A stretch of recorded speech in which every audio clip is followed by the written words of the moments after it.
All right. So I had some problem with my video there, don't worry. It appears to be okay now. Okay, welcome back, Rob. Yep, welcome. Hello, thank you. Welcome to Birmingham. Right, hold on. There we go. So can you hear me? Can you see me?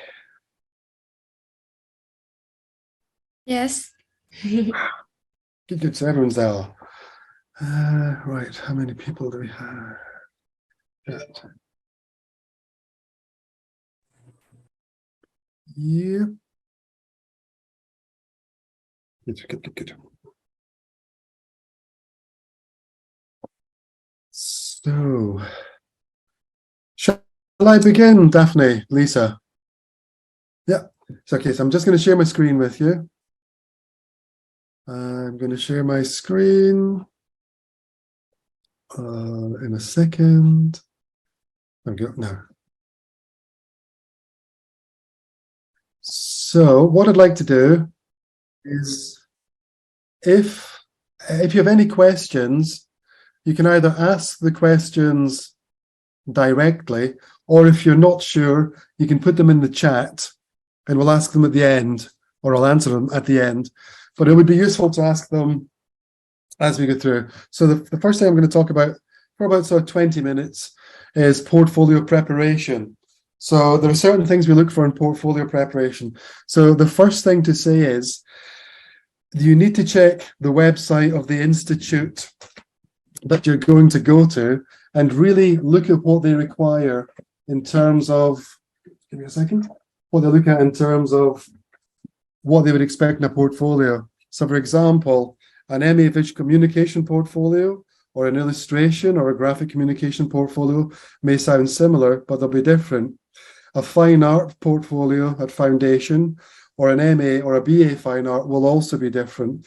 So one of the key things to do is check what the portfolio requirements are for the websites that you're trying to get into. Because even though you may have fashion promotion, fashion styling, or fashion design, they will ask for different types of portfolio, even though they're under the one umbrella of fashion. That said, there are certain things that all courses require. And so we're looking for four main pieces. Number one, you're looking for conceptual skills. You have to demonstrate these. Number two, you have to look for research skills and demonstrate these as well. Pardon me. So that will include looking at practitioners. I'll come to that in a moment. Three are technical skills. So if you're coming onto, for example, a master's course, we would expect it to be a set of technical skills already in place. And then we could build on those and, if necessary, adapt and put in new ones. We also need to see this. This is absolutely essential. Iterations of process. In other words, you take us through everything from the beginning to the end. So this is what you should not do. On a portfolio, don't only show finished work. No matter how good the finished work is, no matter how well designed, no matter how much it goes and understands its audiences, we need to see the processes. So if you only have finished work, two things will happen. One, it might be rejected automatically. Or two, you may be asked to provide more material in terms of concepts, research, iterations. So to show only final work is a mistake. So what we look for are things like this. Your conceptual skills. You will all have sketchbooks or digital sketchbooks or Padlets or Procreate. There are places you store your ideas, and this is where you test them. So we'd be interested in saying, what is your specialism? How are you defining what you do? We're looking for the processes. What are your concepts? They're going to be different for everybody because you'll be different specialisms. But we are looking for, concepts, ideas. We're not looking for anything finished. We're looking for the ideas, reading materials, themes. We're looking for how you draw things together. So even your ideas, your initial sketches, say for layout, or your sketchbooks for design, you show us. And if you can, with your conceptual skills, you outline what you've learned and where the processes come from. So these conceptual skills, these are what we expect to see. Second thing we need to see are your research skills. So research comes in many forms. It's not just reading a book or a journal. Research can be watching a film, a documentary, a podcast, a TED Talk, a journal, a piece of music. Research is anything where you get your ideas. So, for example, this is a student who was looking at glitch art and how glitch art can be used in things like TikTok. So the research is important. The other thing that's important to say is, do you know and understand A, contemporary practitioners, and B, historical practitioners, and C, what the things you're looking at mean? So are there particular practitioners that you've been really influenced by? Are there designers? Are there architects? Are there filmmakers? Are there graphic designers? Who influences you? That's important. And if you go to exhibitions, and this is one of the reasons we ask people these questions in interview, we expect students to go to exhibitions and use those as part of research skill bases. So this was a student who just happened to go to an exhibition in Tate Modern a number of years ago, and specifically was looking at typography. So that's a research skill, being able to go and find these things. Research is also taking advice from tutors and applying the research skills. We still would expect you to be able to look at texts, key texts, and how you can use them, and underline what you want. So, for example, this is an example of a student looking at color theory, specifically for web design, and how it might be applied to material on screen, whether it's a mobile phone, whether it's a laptop or a full screen. Your research skills are important, and you have to be able to say how you're using them, what you're using them for. Now, this is a really important part. Not all research skills are then applied to your final outcomes. They're some of the building blocks. Okay, that's really important. These become the building blocks where you start to develop your ideas, your concepts, and also to know what already exists outside in industries, in other educations, in other agencies. That's important. Being conceptually and contemporaneously aware of what exists now. We then also expect technical skills, basically, to be resolved. So say, for example, you're an animator using illustration, we'd expect you to know how to use these. Or projection mapping. So all technical skills, in some way you demonstrate that you know your area of practice, and you show the process of how you've drawn the technical skills together. That's essential. Okay, really essential. It doesn't matter what it is, it's essential that you show us these processes. Okay, so this is the last part that's really, really important. You need to be able to show iterations of process. So this is someone looking at character design. So these are the multiple interpretations and variations of a character.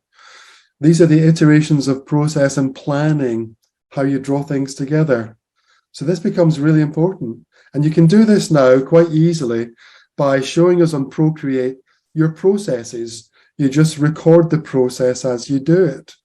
So whether your process is from a small sketchbook to the final outcome, we need to know how this works, how it happens. If anyone, I'll probably argue this and say, this is the most important thing to be able to do. To show us the processes, not just the final outcomes, to take us through how things have happened, how you've designed them, what has worked, what hasn't worked. These become hugely, hugely important. If you can do that, it then makes it easier for us to know your working processes, and we can begin to understand some of your thinking processes. So that notion, that idea of iterations, you save everything as you go along. Don't just bin things. So don't just only show finished work. On its own, finished work might be useful, but it doesn't let us know how you got there. It doesn't let us know what the process was that made it work for you. Whereas in your sketchbook and your portfolio, if you have all the information that shows how this works, then it saves us things. Okay, so things to look about for your portfolio: conceptual skills, research skills, technical skills, iterations of process. Those become the essentials that we need to see. Does that make sense? So the mistake that a lot of people do when they put the portfolio together is they just show finished work, and what they can do is it doesn't tell us much. It tells us you have something finished. If you can show the processes, there's a question there, I'll come to you in a minute, Yvonne. Sorry, if you can show us the processes, if you can take us through one project from the very beginning idea to the first testing, to some of the research, to an evaluation of what does and doesn't work, and then you take it into another form and you take us through the whole process of one project, that's really useful. And also to tell us what did work, and more importantly, what didn't work. This is a mistake some people do. They try not to put in the failures. If you show us the failures and you say why you think they fail, there may be technical problems, or they may be logistical, or they may be process or conceptual. But if you tell us why you think they didn't work, that lets us know that you're thinking about design, you're evaluating about design, and it makes more sense for us. And the easiest way to do it is to show one complete process or one project from beginning all the way through to the end. And that then becomes basically what we would say is an ideal way of doing it. Yeah? Sorry, Yvonne, you got your hand up there. Yeah, sorry. So I have a question here. I don't have a lot of unfinished work for the work that I put in the portfolio. So are those unfinished works need to be related to the work in portfolio? I can just put some, maybe my creative ideas or the process or my own work, but not in the portfolio. In your portfolio, it is good to have some finished pieces, but that's not the important part. The important part is the processes to be able to show the concept and the research and the technical skills.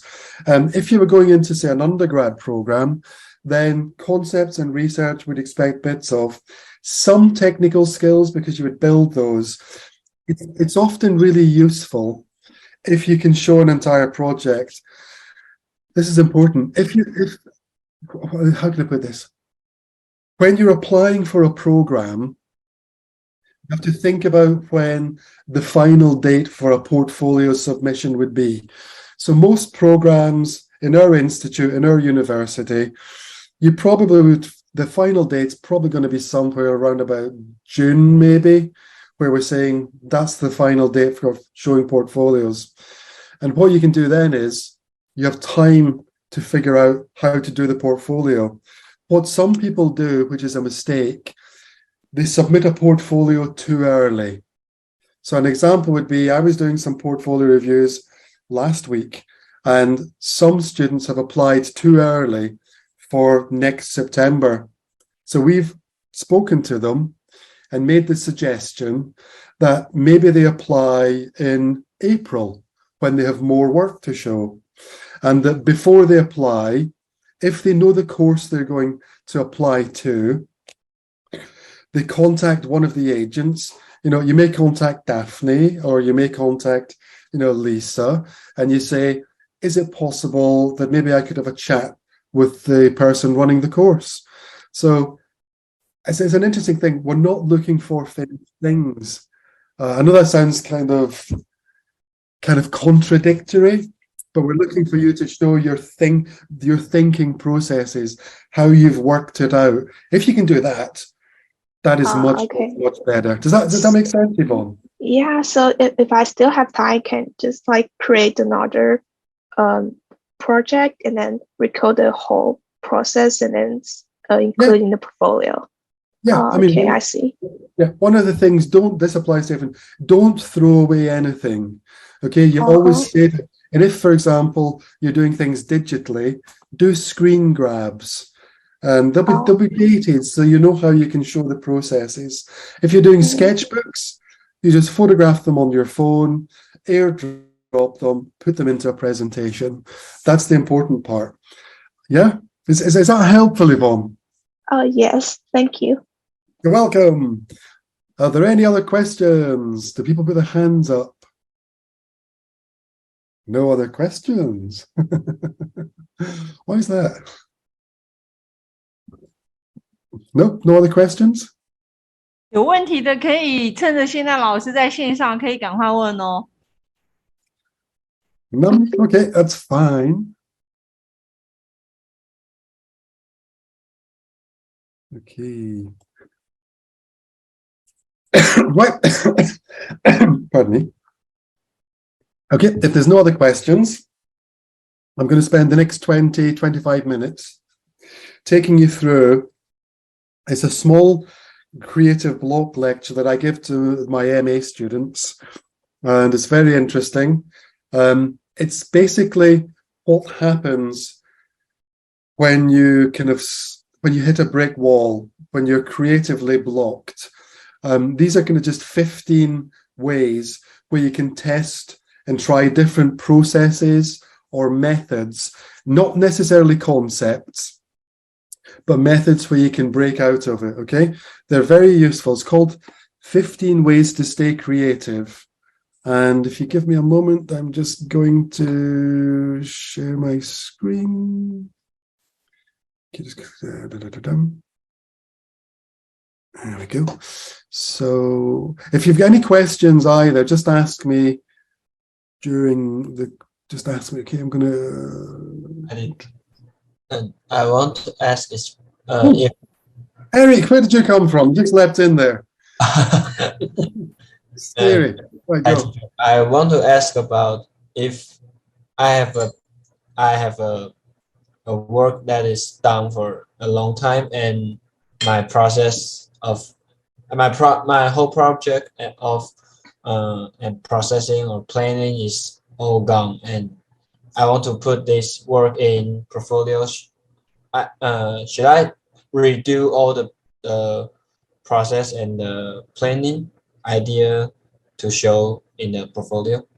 No, that would take too long, and you probably couldn't remember most of it.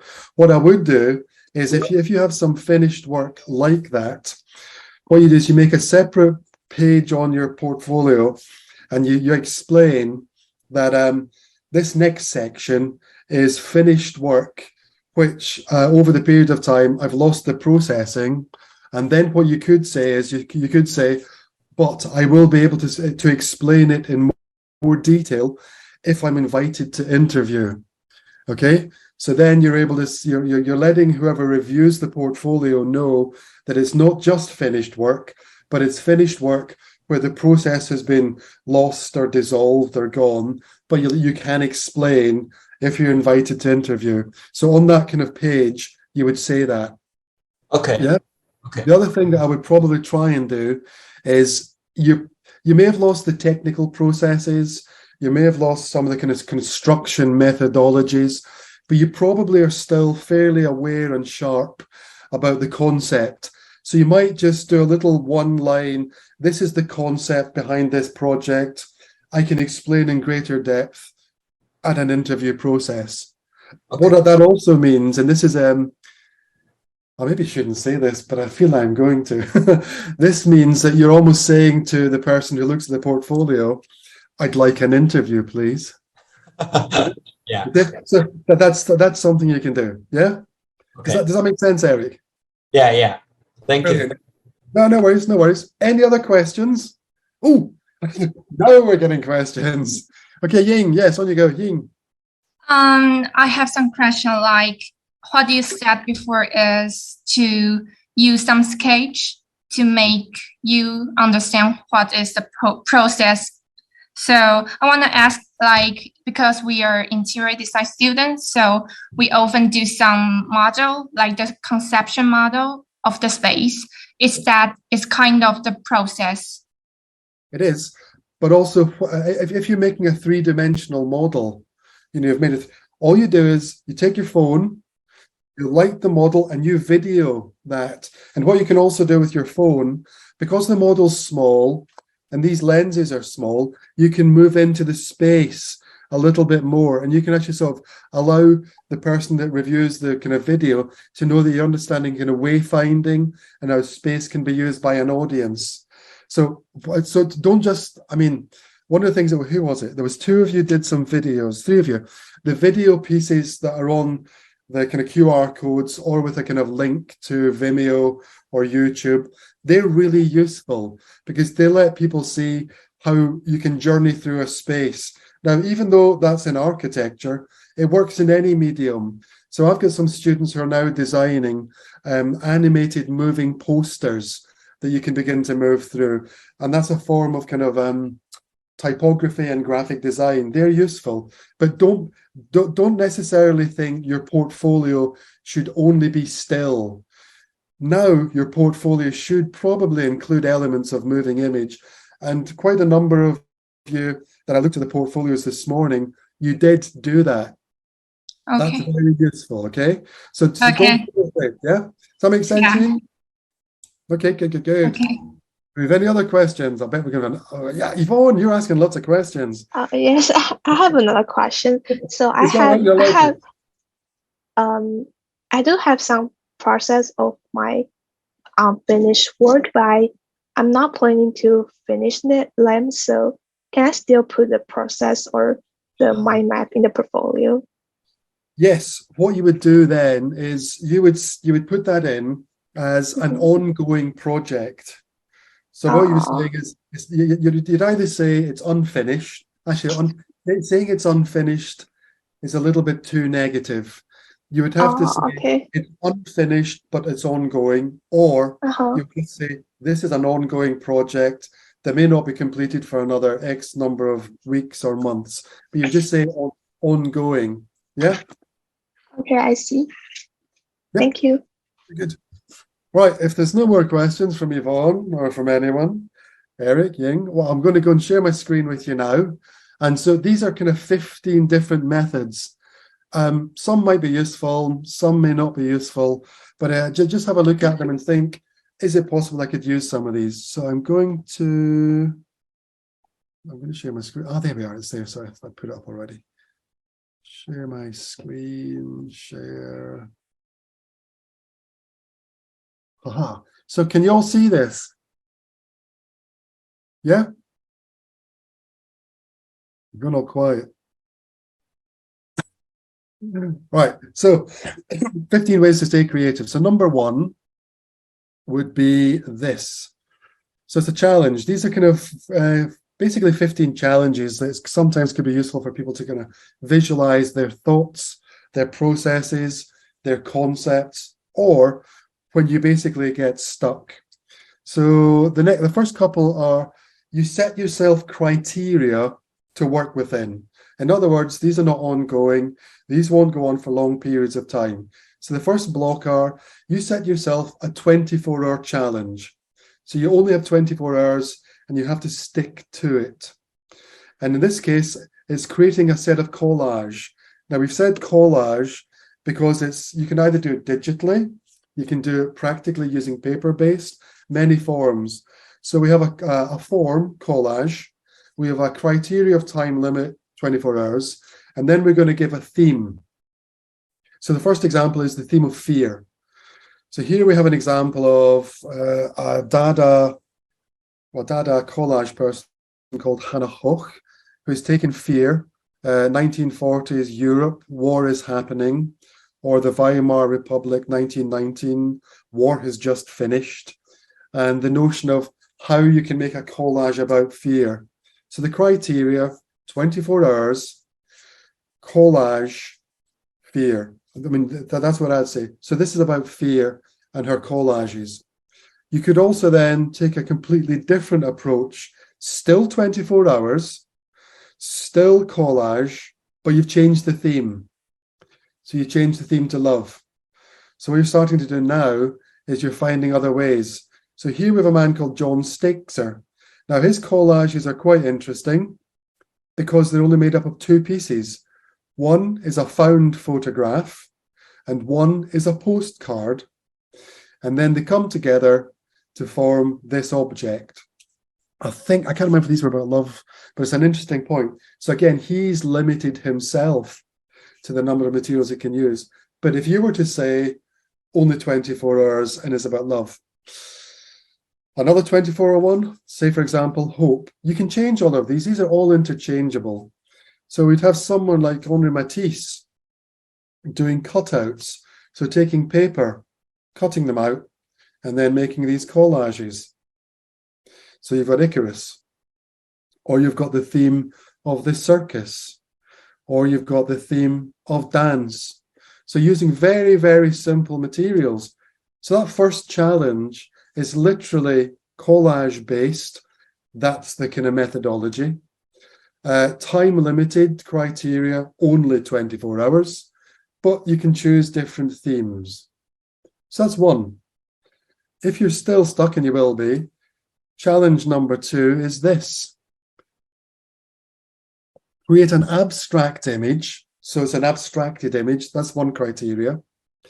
And it's for an audience. So you're actually specifying an audience and you define who the audience is. Your audience is not everybody. It can't be.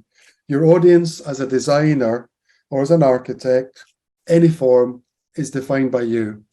So this may look like a kind of Chinese scroll, but it's very interesting because what it is, if you look very closely, the form and the design is made up of buildings, building sites.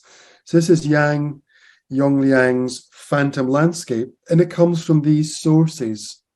So he's defining an audience as a kind of fine art audience, but I'm going to use this abstracted form that from a distance may look like, a scrolled landscape. But as you get closer and look into it, they are literally just building sites. Interesting. So how do you define an audience? So this is an abstracted image. Anyone want to take a guess as to what it's made of? You are allowed to talk. No? Anyone have any idea what this is? Oh, a raised hand. Just speak out, Ying. I guess the first one is snowflower. Oh, interesting, but no, it's not a snowflake.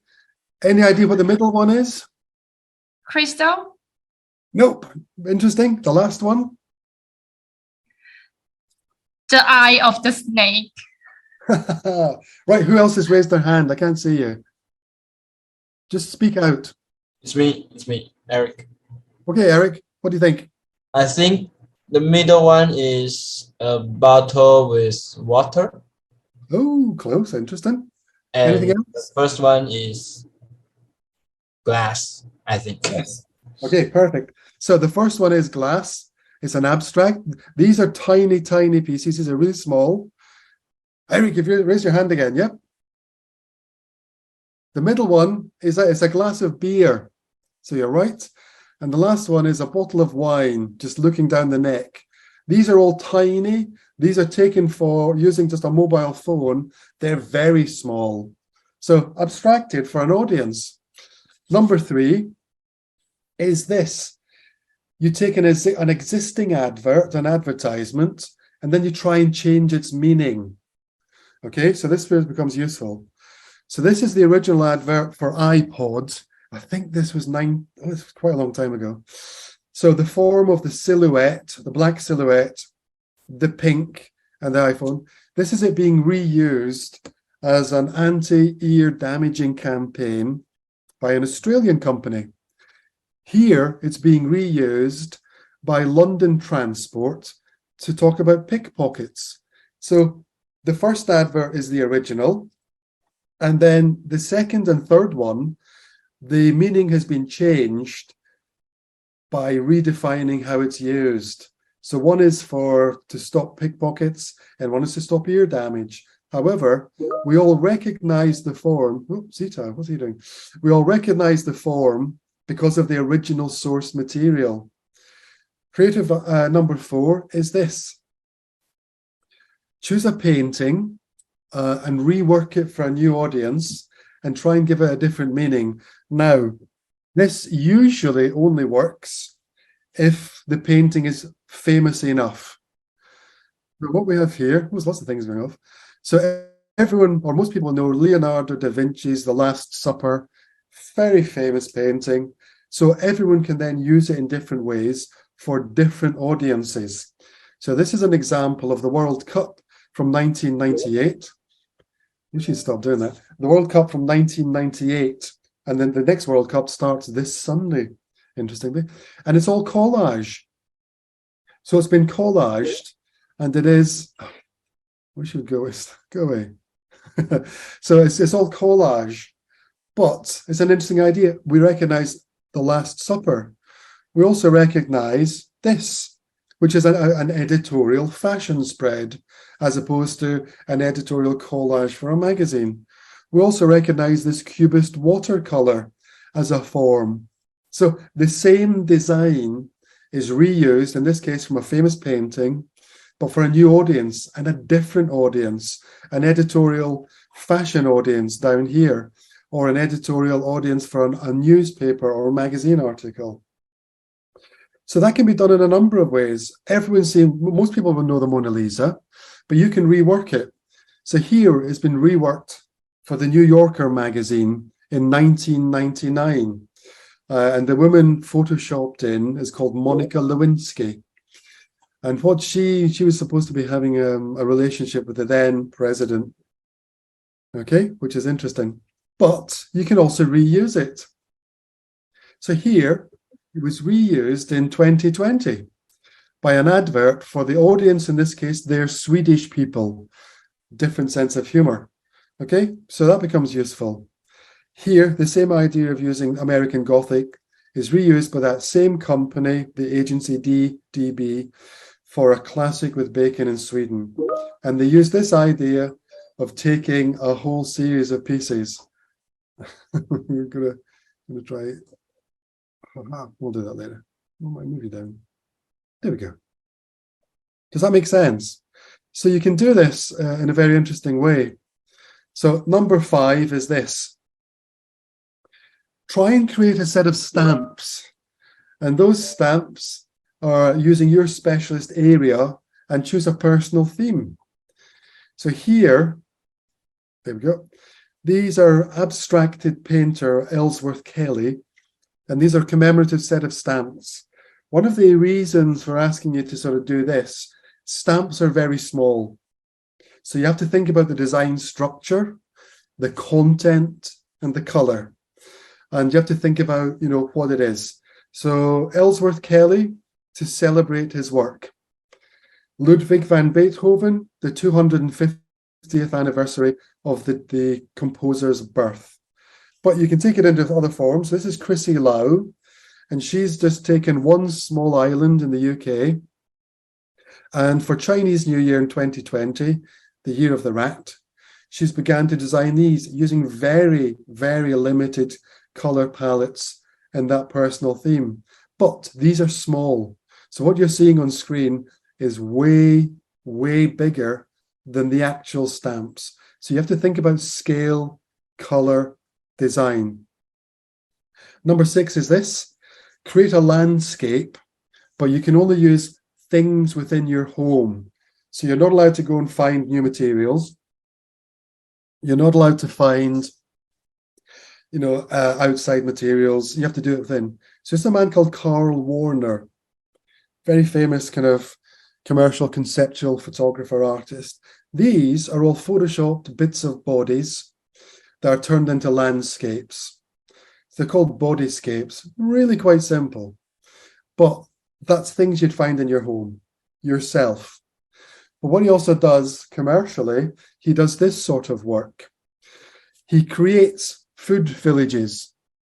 And these are small sets where everything that's found is used from food. This is his commercial work.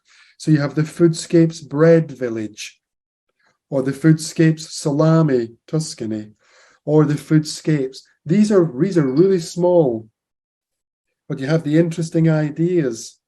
Does that make sense? Creative challenge number 7 is this. Record your dreams over the next few weeks and then start to try and illustrate them. This means you have to either have a notepad by your bed or a phone to record things. And what we have is this.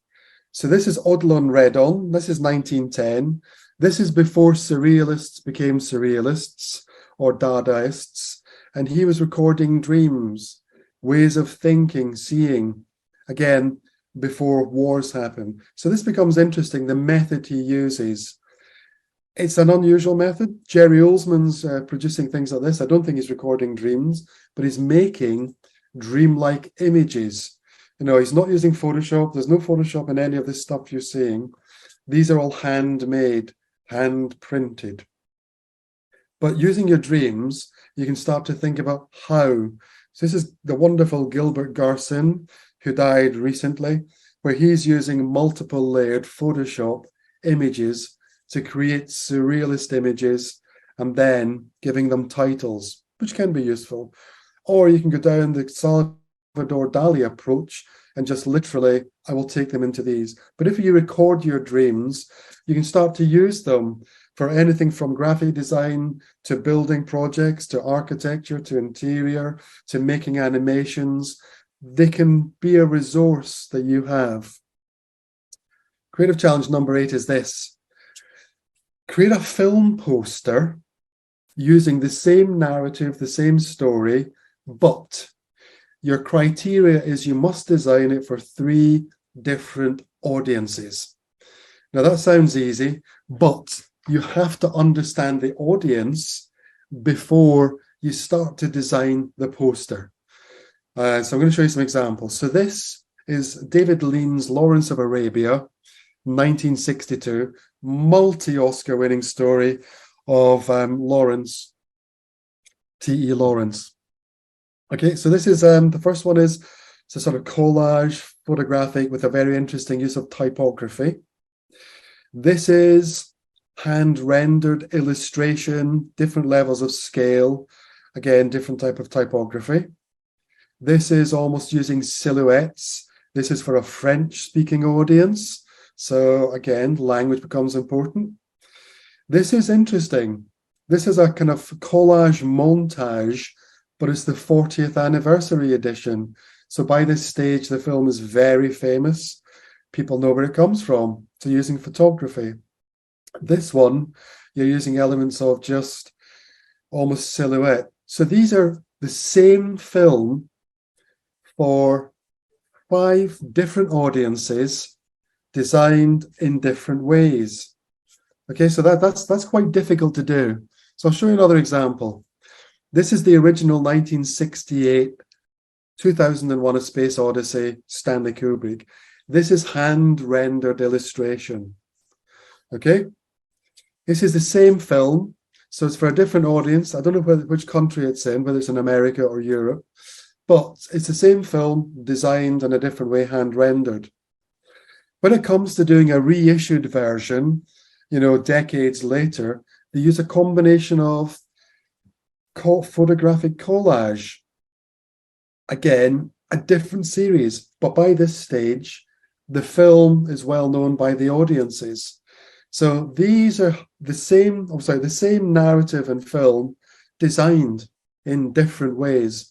Very useful to try and do. It's quite a challenge. You must know the audience before you know how you construct the content. So creative challenge number 9, quite different. Create a film poster or a title sequence, but for a film that you really, really like and you really know and understand. So here, this is the shape of water. And if you look at how it's designed, it's monochromatic, almost hand-rendered illustration. I'm not sure it was done in Procreate or some other form, but it's very interesting. Here you're using a silhouette that's split and broke into pieces for the film Split. So you should look at some of these films. They're quite interesting. I think The Shape of Water won an Oscar. Very interesting film.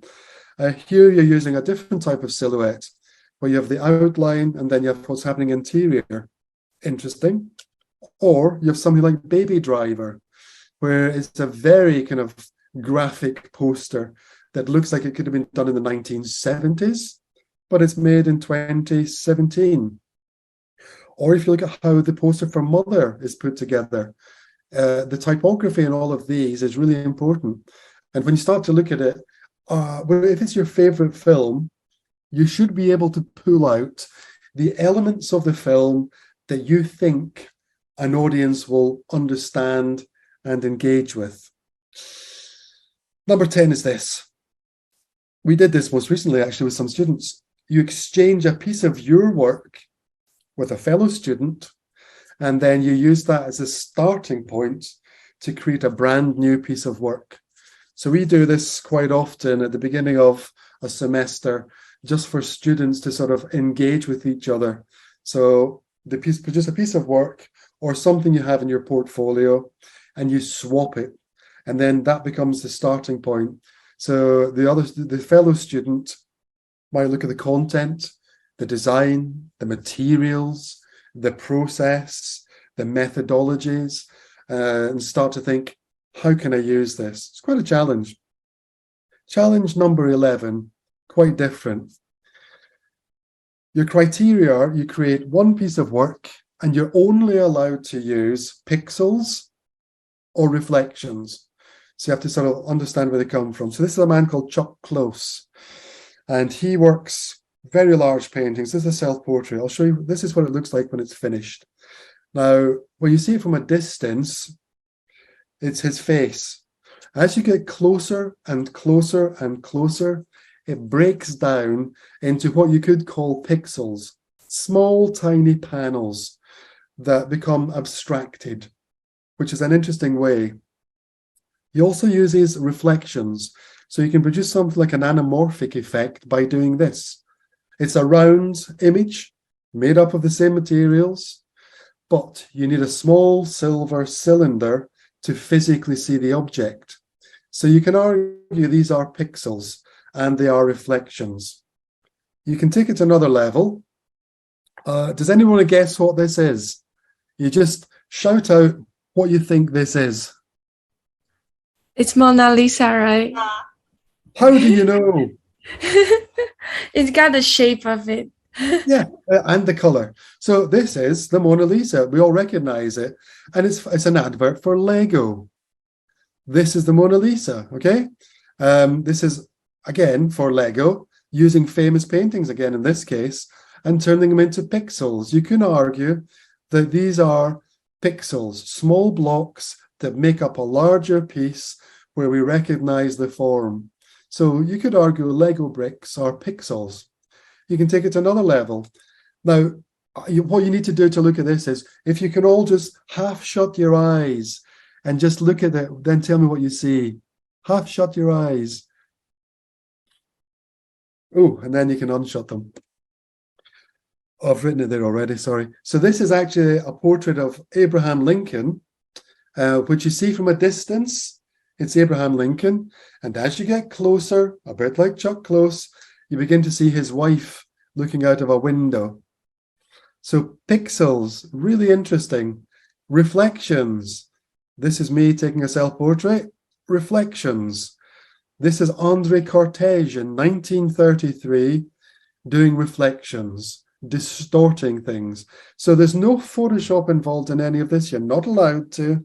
It's just the use of pixels or reflections. In other words, you have to begin to see in a different way. Number 12 is this.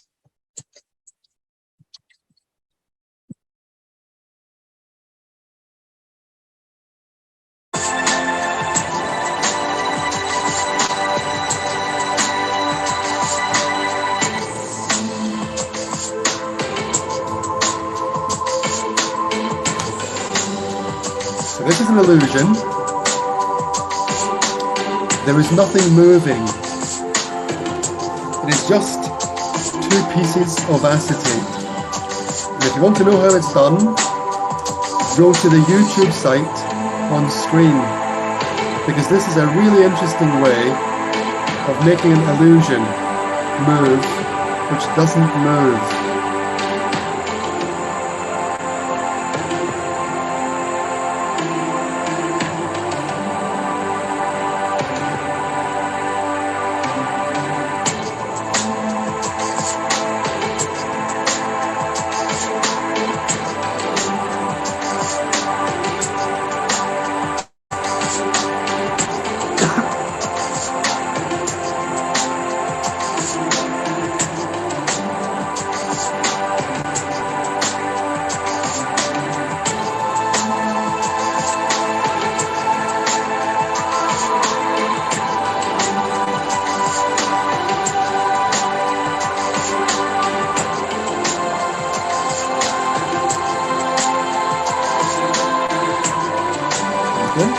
So that's quite an interesting way of creating an illusion simply by using pieces of acetate. And if you go to his website, it shows you how to do it. Very simple. But illusions come in many shapes and forms.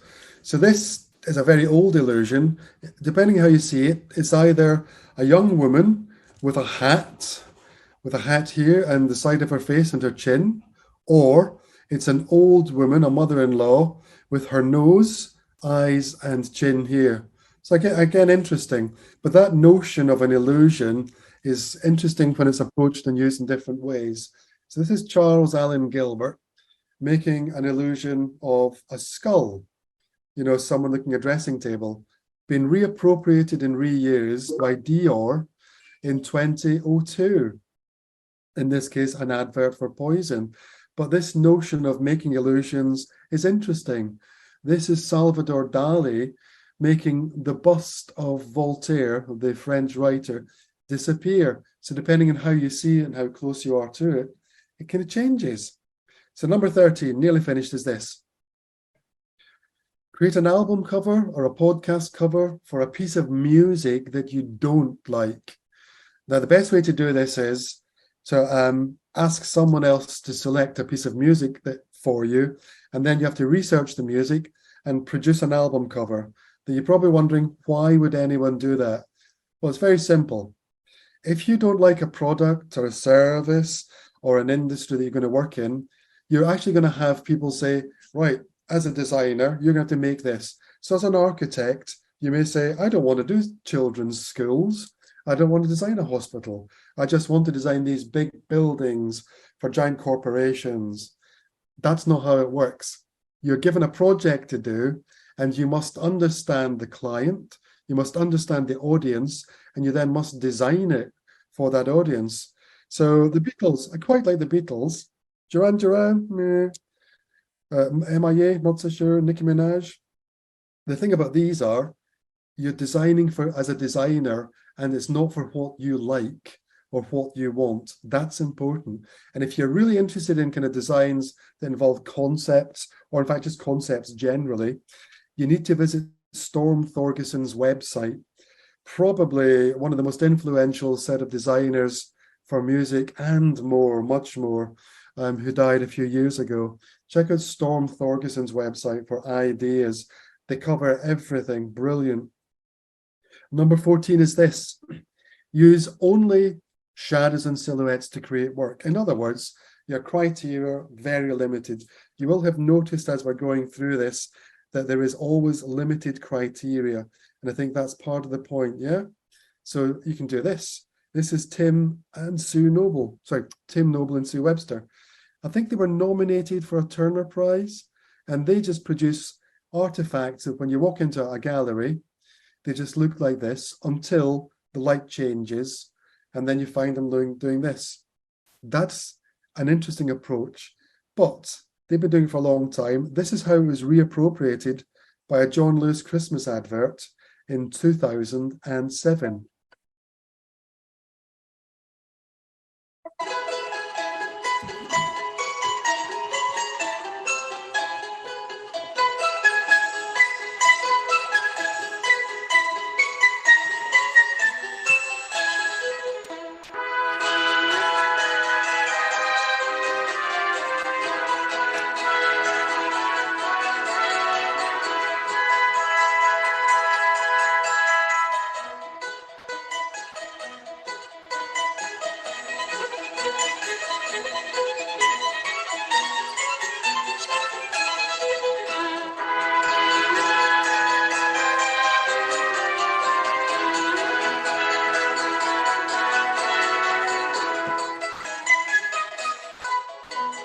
So that's one way. So that's one way of taking that idea and reusing it. There are many other ways. This is Red Hong Yi, and what she does is, this is part of the work she does. It's a project. Oops, I'm going to get rid of these. Star Wars. So she's looking at shadow art, and this is what she's done. Very clever.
Okay, so, and then we have, Kumi Yamashita's approach to how you use lighting design. Again, this is an interesting thing. If you're an architect and someone says, how can I use shadows and silhouettes in my lighting design? Think about this. It can change things quite considerably. But to limit yourself in the criteria of shadows and silhouettes becomes useful. Now, this is the last one. So this is just to create patterns. Patterns as materials from elements in nature. So if you look at someone like M.C. Escher, he's producing all these patterns, or, Earth to Sky, or William Morris in the 1880s, finding motifs, or even someone like Stephanie Hinton, today, producing these sorts of materials. You then think, how can I use these materials? So creating a pattern is one criteria, and then limiting everything except its nature elements is the other. That's 15 ways to stay creative. I'm going to stop sharing. And now I'm going to just ask, are there any questions about that? Because it's quite an interesting approach. One thing you will have found, and this is sometimes useful, every single one of those kind of creative strategies, they have limited criteria. What we're saying is you can't do everything. You will only do this and this. And by doing that, you have to work within, a very small kind of set of criteria. And timeframes also kind of important as well. So you would often only say to yourself, I may only give myself a week to do the kind of dreams project, or 24 hours to do the collages about love, fear, death. That becomes important. Any questions? None at the moment. Oh, there is. So on you go then, Ying. What have you got? Just a question. There's a 15 way to change our creative. Like, I want to ask, is there a possibility to maybe combine two of the way? Like, I saw that there's a way is reflections and another way is collage. Is there a possibility to combine both of them to make it work? Yeah, I mean, these are just strategies. They're not set in stone. You think of them as the starting points when you have a mental block, when you can't think, you suddenly go, what do I do? So rather than just sit there and wait for some inspiration to come, which it won't, you then go, right, what can I do? So you may just say, right, I'm going to try that. And if you think, okay, yeah, I will take collage and I will take reflections and try it. Yeah, you just try it. Because what you're doing is you're giving yourself a starting point, and then you may not use any of those finished elements, but those become the starting points when you say, right, I tried that, and then you begin to develop. The reason we do this is we found like a number of years, well, quite a few years ago, that some students, they would become stuck in a rut, and they would become more and more depressed and thinking, why is it not working? And what they're trying to do is finish things in your head. And that's not how designers work. Whether you're an architect or a graphic designer or an animator, you don't finish it in your head. You start with something. So, I mean, as a designer, an architect, you've heard of Daniel Libeskind, yeah? Daniel Libeskind is probably one of the most influential, kind of architects on the planet. And he was interviewed, I don't know, 7 or 8 years ago, and he was asked what are his strategies for developing some ideas. And he gave the example of the Imperial War Museum, which is in Manchester. And they asked him, well, how have you come up with this idea? And he said, I started by looking at the fact that war is about death and destruction, and things are fractured and broken. And I'm from memory, I think I got this right. He said, so I took a teapot and I dropped it and it broke. And then I started to put things back in other ways and other shapes to see how something good can come out of destruction. And then that became the beginning of an idea. So this is more about how you can develop ideas when you're not sure where to begin. There's no right or wrong answer. There's lots of ways of doing it. We just happen to be using some of these. Yeah? Is that helpful? Yeah, it helps me and inspires me a lot. Thank you. You're welcome. Any other questions before you can all go and have some tea, because it's quite late? Rob, maybe we can do some student sharing first. We have Yixing on the line, our current students from MA Visual Communications who joined us in January 2022 intake. While waiting for other students to think of other questions that might want to ask Rob later, I think it's best that we invite Yixing to the line now. So students, if you have any question that you would like to ask about students' experience studying in BCU or staying in Birmingham City itself, you can raise your question. You can ask in English or in Mandarin. So we have a Taiwanese student who is currently studying in Birmingham City University. So let's welcome Yixing. Yixing, are you on the line? Yeah. Yixing, 你好. Hi. Daphne, do you have any question that you want to ask? Oops. Oh. 你现在在念什么样子的科系 ？Visual Communication。因为 Visual Communication 里面含有很多个不同的科目，你是念哪一方面的？那个 MA 是直接是申请这个 course， 然后你再自己决定你想要就是专精哪一个方面。然后你现在你觉得学校里面的 workshop 怎么样呢？因为我想现在应该蛮多同学也是想要了解一下学校的一些设备。好，如果是比较偏平面方面的话，我们有那个 print room， 然后里面有各种不同的印东西的方式。就是还有 letterpress， 然后还有铜版印刷啊这些的，然后如果是比较立体东西的话，我们有就是一个半层楼，也应该算是半层楼，蛮大一块区域的 workshop， 然后里面可以做木工，可以做铁那些东西，还可以做塑胶的一些立体的一些塑形。对。那你现在学校宿舍吗？我自己在外面租房子。你自己外面租房子。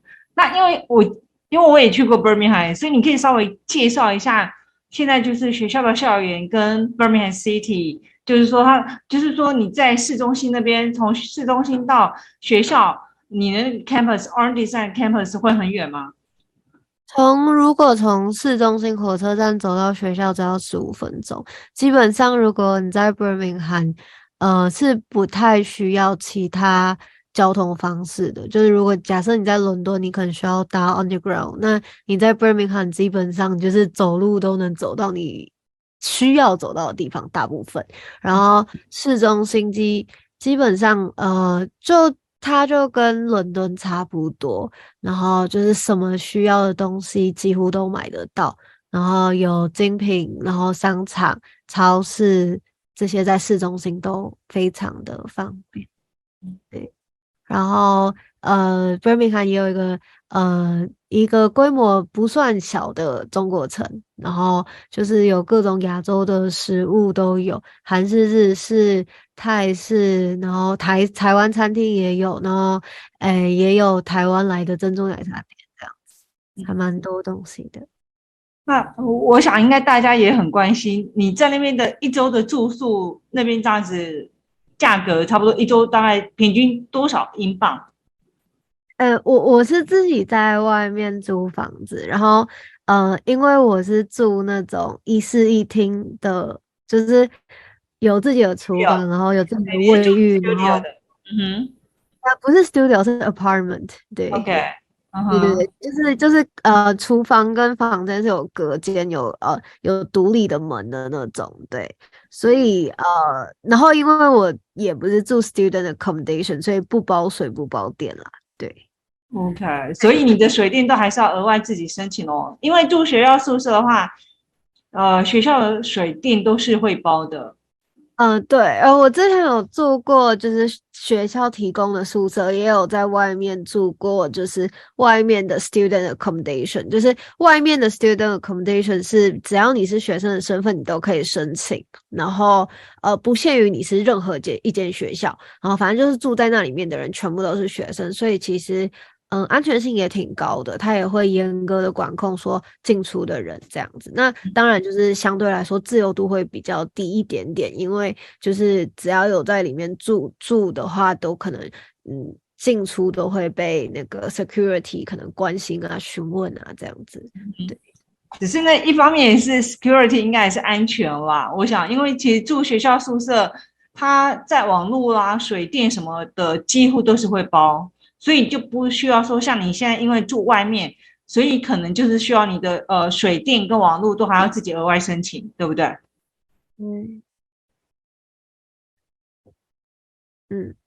好，我有看到 Lisa 有回大家，她有在那个我们的那个 chat room 里面有回大家，她就是在 Birmingham City University 她的 accommodation 大概一个礼拜就是平均来讲是150英镑。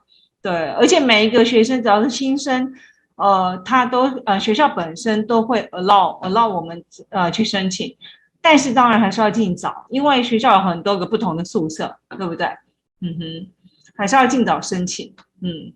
好，那还有没有其他人有一些问题的？可以问一下同学。想问一下，就是因为像是空间设计方面的科系的话，可能要做一些模型，所以 Birmingham City University 附近会有就是专门贩卖这些材料的商店吗？在学校里面就有 art shop， 就是材料也蛮齐全的，有各种不同的纸啊，然后刀具也有很多的，就是在那个 Parkside Building， 因为基本上空间设计、视觉设计、服装设计、产品设计全部都是在同一栋，然后这一栋里面的3楼就有一个 art shop， 对，东西还蛮齐全，然后还有各式各样的 marker 啊这些的，对，素描纸啊，然后描图纸那些都有，对。然后市中心也有一家很大间，就是市中心也有还蛮多间的，可以买蛮多材料的 art shop 也有，对。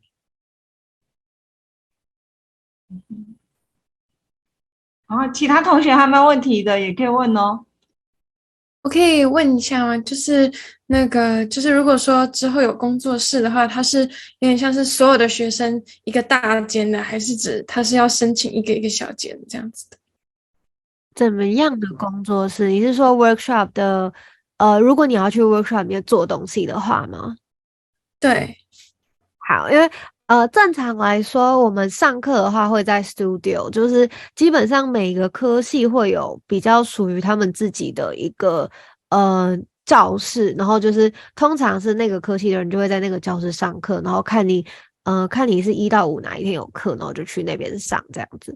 然后如果是 workshop 的话，就是说你要预约，然后如果是在 print room 的话，你就是它就是会有一个很大的桌子，然后你就可以就是有一块自己小的地方，然后做自己的东西这样子，比较有点像是去图书馆那种感觉。对，了解，谢谢。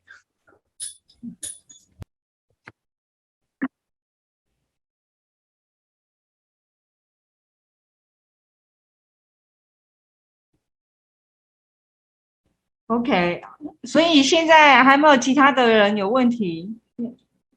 然后要是没有的话，那有没有什么问题要问那个 Rob 的吗？